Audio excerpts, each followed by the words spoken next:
e tentava tapear. E era reprimido brutalmente pela família, era tido como um cara esquisito. É uma classe que vai pra clube, que usa roupa de marca pra caramba. Eu fui numa angústia, tentando me enquadrar para não ferir a família. Eu tinha pais bem intolerantes, né? Para ter uma ideia, minha mãe está com 93 anos e vota em Jair Bolsonaro. Não sei se alguém conhece esses crescentes. Eles esperavam muito de mim, que eu fosse uma grande coisa qualquer. E eu não queria ser grande coisa nenhuma. Eu não queria nem fazer faculdade. Mas, por respeito, por consideração, por amor aos meus pais, eu tentei me enquadrar de diversas maneiras. Eu fiz o concurso Banco do Brasil. Em 10 meses eu estava ficando doido, pedi demissão. Primeira vez que me chamaram de maluco. Quando eu saí do Banco do Brasil, a família ficou me cobrando, eu tinha 15 anos, a família ficou me cobrando uma decisão pro resto da vida, escolher uma carreira. E eu não queria escolher nenhuma, não tinha nenhuma que me agradasse. Eu queria entender para que serve a vida. Mas como tinha que escolher uma carreira, eu escolhi a que estava mais fácil. Meu pai era militar, eu estudei no colégio militar, para você militar é fácil. Eu não sabia que tinha que abrir mão da consciência para ser militar. Quando eu descobri, pedi desligamento e saí. Foi uma hecatombe geral na minha família. Meus pais ficaram muito magoados comigo. E aí, pela primeira vez, me colocaram num cursinho pré-vestibular, muito barato, onde eu convivi com gente que estava saindo da escola pública. Gente que estava se esforçando para pagar o cursinho, para tentar fazer vestibular e passar. Foi a primeira vez que eu dei de cara com a sabotagem da educação. Porque os caras não sabiam nada, nada. Eu fazia cálculos de física levando em conta o atrito do ar. Os caras não sabiam uma fórmula comum de mecânica. Eu dizia que eles não sabiam porque tinham vagabundado, que tinham fumado maconha, tinham matado aula. Eles diziam que não ensinavam aquilo na escola pública. E um dia o cara me trouxe uma prova do 3º ano na escola pública. À primeira vista eu achei que era brincadeira, que não podia ser uma prova, era superficial demais. Depois eu comecei a perceber que existe uma sabotagem na escola pública, porque é preciso manter o povo ignorante. Quando eu cheguei na faculdade, que eu vi os revolucionários falando das injustiças sociais, a primeira vez que eu vi a gente discutindo injustiças sociais, eu fiquei encantado por 3 meses. Depois eu vi que eles só debatiam e debatiam e debatiam e debatiam. Tinham o mesmo medo de pobre que tinha na classe de origem. Tinham o mesmo sentimento de superioridade, de que iam guiar, iam ensinar. Daí eu achei que ali era só teoria. Eu vou experimentar o que é não ter nada. Eu estava com o couro duro do exército, era mole, pegar carona, dormir no chão, ficar com fome, não era problema nenhum. Fala, não. Aí peguei uma mochila, botei nas costas, a família fez o favor de romper relações, né? Você para nós é um filho morto, foi uma frase que eu ouvi. Não nos procure em nenhuma condição. A família cortou relação, a família distante cortou relação, os amigos cortaram relação, os conhecidos me evitavam na rua. Eu, hoje, olhando de longe, eu vejo que encontrar comigo era muito incômodo, porque eu estava numa situação que para todo mundo ali seria motivo de suicídio, de depressão. E eu estava feliz da vida, dizendo que eu dormia no papelão, naquela construção ali, que para pedir comida eu ia naquele restaurante ali. E os caras olhavam para mim como quem não pode encontrar com isso. Eu me submeto a um monte de coisa para não chegar na situação que esse cara está. Eu encontro com ele que está feliz da vida. Então as pessoas cortaram relações. Isso me abriu um espaço imenso para eu conhecer novas pessoas, novas mentalidades. Eu não tinha mais para onde voltar. Eu fui sempre em frente. E comecei a conviver com as pessoas mais pobres da sociedade. E comecei a perceber que eram muito mais fortes do que eu pensava.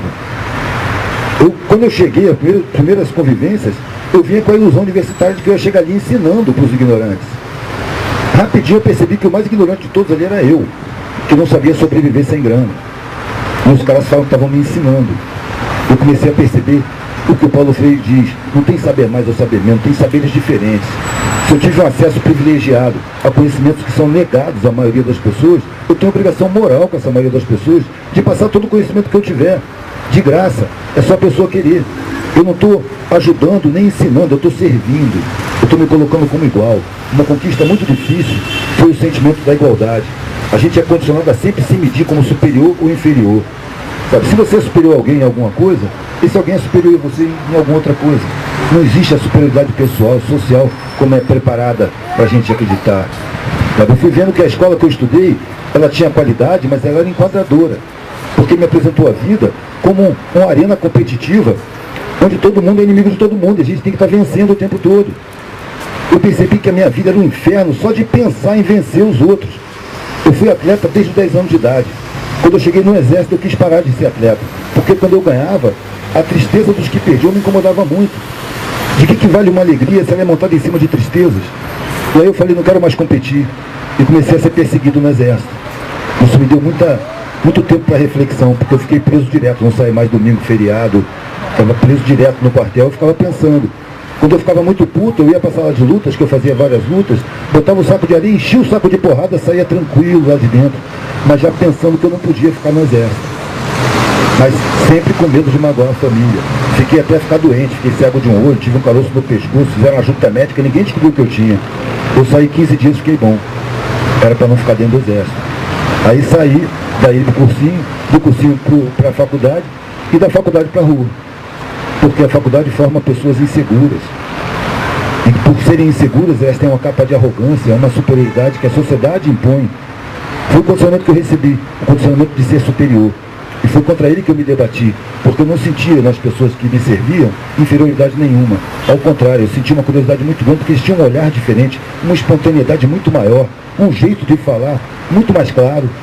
Era muito mais sentimento do que pensamento, muito mais sentimento do que a razão. E eu comecei a perceber que a sociedade colocou no patamar mais elevado de importância a razão. E é por isso que essa estrutura se explica. A razão comanda tudo, a razão explica tudo. Quando eu botei o sentimento em primeiro plano, primeiro, eu não quero mais vencer na vida, eu quero viver. Eu quero ser melhor do que ninguém. Isso de querer ser melhor do que os outros é um inferno. Eu não quero inferno na minha vida. Eu comecei a reparar que as pessoas se relacionam sempre com base nesses condicionamentos, assim como tem o de superioridade, tem de inferioridade. O cara me pergunta se eu tenho curso superior, eu não tenho, né? Eu entrei na faculdade e não terminei. Mas para isso ele vai se colocar abaixo de mim, porque ele não tem um curso superior. Ele não se vê como uma vítima de crime de Estado. Uma pessoa que está na rua não é um morador de rua, é um desabrigado do Estado. Está na Constituição do Estado que ele tem que garantir alimentação, moradia, instrução de qualidade, informação decente para todo mundo, atendimento médico não é preciso. Está na Constituição, o Estado não cumpre. Não cumpre por quê? Porque ele está sequestrado por poderes econômicos, são bancos e empresas. É isso que ele está chamando de corporatocracia. Cadê? Aqui tem um livro muito interessante a esse respeito, escrito por um cara que era alto executivo de várias multinacionais, chamado John Perkins. O livro se chama Confissões de um Assassino Econômico. Ele, durante a vida profissional dele, ele tomou consciência que ele estava indo matar os países, criando dívidas impagáveis para dar direito às entidades financeiras de entrar na política pública do Estado e determinar quais são as políticas públicas. É isso que a gente vive aqui hoje. A educação pública é uma merda, não é por incompetência, muito menos por descaso. É uma estratégia de manutenção da ignorância para facilitar a dominação. Se o povo é instruído de fato, essa estrutura social não se sustenta. É preciso ter gente ignorante para fazer o serviço pesado, que é a grande maioria dos serviços, são a base da sociedade. Numa certa altura eu percebi que tudo na sociedade, quem faz, é gente pobre. Todo mundo hoje aqui comeu. A comida foi plantada, colhida, carregada e talvez preparada por mãos pobres. Todo mundo aqui está vestido. Todas as roupas foram cortadas e costuradas por mãos pobres. Esse cimento que todo mundo está sentado, mão pobre que botou. A universidade está construída, mão pobre que construiu. Ela está em condição de uso porque mão pobre faz a manutenção, mão pobre tira o lixo. Os pobres fazem tudo, absolutamente tudo na sociedade. E são enganados, sabotados, traídos, vítimas de crimes contra a Constituição e ainda perseguidos quando se rebelam, quando vão se manifestar. O sistema de segurança é treinado para ter ódio de pobre. Eu estava no exército, em 77, eu ouvi uma instrução que o tenente deu falando: o povo é uma massa amorfa e acéfala que precisa ser muito bem controlada para não se tornar perigosa. Essa instrução foi o primeiro passo para eu sair do exército. O exército não é isso que meu pai dizia, que era proteção da população. O cara mais forte jamais agride um cara mais fraco. Um cara armado jamais aponta arma para o cara desarmado. A gente olha a atuação das forças de segurança e a gente vê que não é nada disso.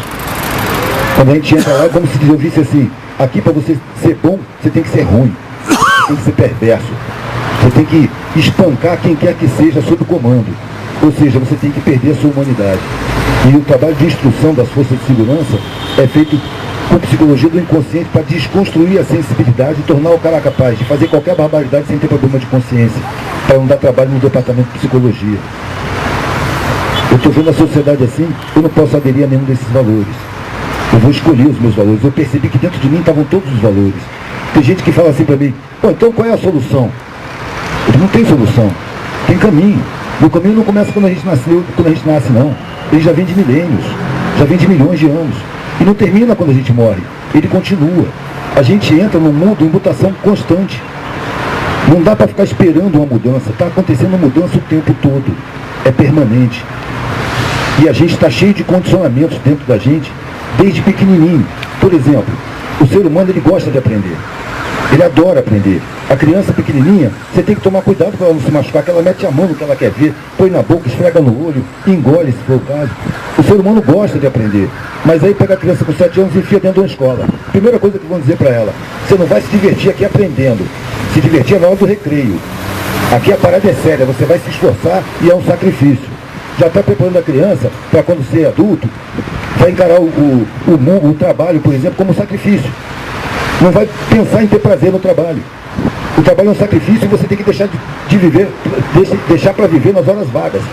É fim de semana, é feriado, é férias. No dia comum é sacrifício, é desprazer. Não é à toa que todo mundo adora uma sexta-feira e odeia uma segunda-feira. Por quê? Porque trabalha no que odeia. Trabalha no que detesta. A gente não pode aceitar um trabalho que a gente detesta. Depois que eu comecei a fazer esse trabalho, tudo bem, eu não enchi o rabo de grana. Eu vivo com dificuldades materiais e muitas, mas sem problema. As dificuldades internas acabaram. É um trabalho que eu adoro, faz pessoas refletirem. Eu quero trabalhar até o último dia da minha vida, eu trabalho em qualquer situação. Fim de semana, feriado, nunca tirei férias na vida. É um trabalho que eu adoro, não vou me aposentar nunca. Quero trabalhar até o último dia da minha vida. Por quê? Porque eu gosto do meu trabalho. Meu trabalho e minha vida é a mesma coisa. Eu estou no bar, eu estou bêbado, eu estou trabalhando. Qualquer hora eu puxo um caderno, escrevo uma frase, faço um esboço. Eu estou pronto para trabalhar. Porque o meu trabalho me satisfaz. A gente não pode aceitar um trabalho odioso. Mas a sociedade exige que a gente encare o trabalho odioso como natural. E é mentira. É mais uma mentira.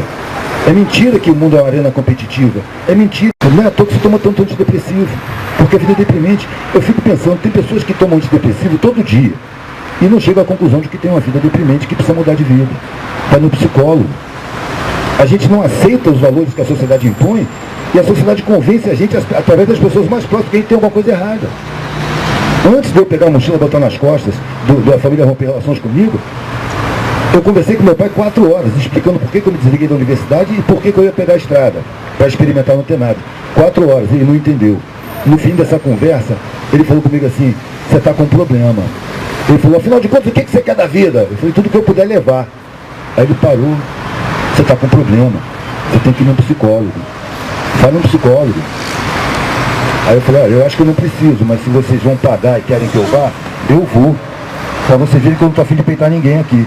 E fui num psicólogo. Em 3 sessões ele já não queria mais papo comigo. Aí meu pai falou, tem um amigo psiquiatra, diretor do Hospital Psiquiátrico de São Cristóvão, que ele tá te esperando para te atender, porque se você não tá desequilibrado, você tá doido mesmo. Eu falei, tá bom, vou lá. Esse foi mais direto, porque ele era mais sagaz, e ele me olhou, qual é o seu problema? Eu falei, sou eu o problema. Eu me conta o que está acontecendo. Aí eu falei, eu decidi isso. E meu pai acha que eu estou maluco. Mas por que você decidiu? Por isso.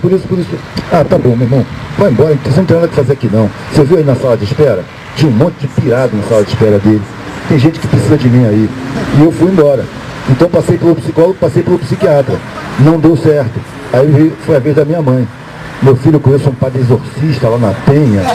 Vai tirar esse demônio de você. E eu fui no padre exorcista, que me deu maior força, achou que estava lindo o que eu estava fazendo. Longe dela, quando eu falei para ela, disse que era mentira. Quer dizer, você quer se assumir, quer fazer o que você quer, você tem que contar com a discriminação, cara. Você tem que contar com a estranheza, as pessoas se submetem. Os mais velhos agem como se dissessem assim, se eu me submeti, quem é você para não se submeter? Esses mais velhos deviam pensar um pouco. O cara fez a escolha lá atrás, e escolheu, tem uma vida hoje que ele detesta e quer interferir na sua escolha. Isso é maldade. Isso é maldade, cara. É preciso a gente levar em conta o nosso próprio sentimento e não a opinião alheia. Fala, pastor. Deixa eu puxar uma linha de raciocínio aqui pra galera. Sinceramente, irmão, tô meio emocionado de você estar aqui, né?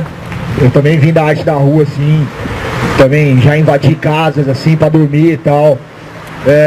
O Slam surgiu no meio dos movimentos sociais, umas reuniões aqui de chamava Quinta Resistência. Tem um parceiro aqui da equipe que foi atingido por bala de borracha e veio perder a visão, o Sérgio Silva ali, um jornalista, fotógrafo independente. Eu tomei umas bicas na cara, perdi dente, um sorriso que já não era bonito. Perdi um dente e meio, né? Recuperei já um, falta o meio. Queria que você comentasse aí, por exemplo, sobre o adestramento da massa através da educação. Tem até um documentário que chama Educação Proibida, muito da hora. E queria que você comentasse um pouco dessa parada da militarização do planeta, assim, numa parte sobre a psicopatia dessa... Tem até uma poesia que eu falo assim, ó: porque a vida é bélica, porque eu faço essa poética, não faço média pra essa tragédia ética. Fala um pouco dessa parada pra nós. Entende muito do que acontece em todos os países das Américas, a partir dos Estados Unidos e se estendendo pela América Latina. O sistema é o mesmo com todos. É uma dívida impagável que dá o direito a eles de virem aqui impor políticas públicas que sacrificam o povo. Nessa situação, o Estado virou um Robin Hood ao contrário, que rouba dos pobres para dar aos ricos. E quando eu falo ricos, não estou falando desses que passam de carrão aí, que cada pneu vale uma Kombi minha, não. Estou falando dos que passam de helicóptero. Esses aí são cheios de marra, mas são subalternos aos ricos de verdade. O cara passa de helicóptero, ele pousa ali, pega um telefone e fala: senador fulano, preciso falar com você hoje, pega meu avião em Brasília e vem jantar aqui na minha casa. E o senador vai, porque são bilhões na campanha. Fala,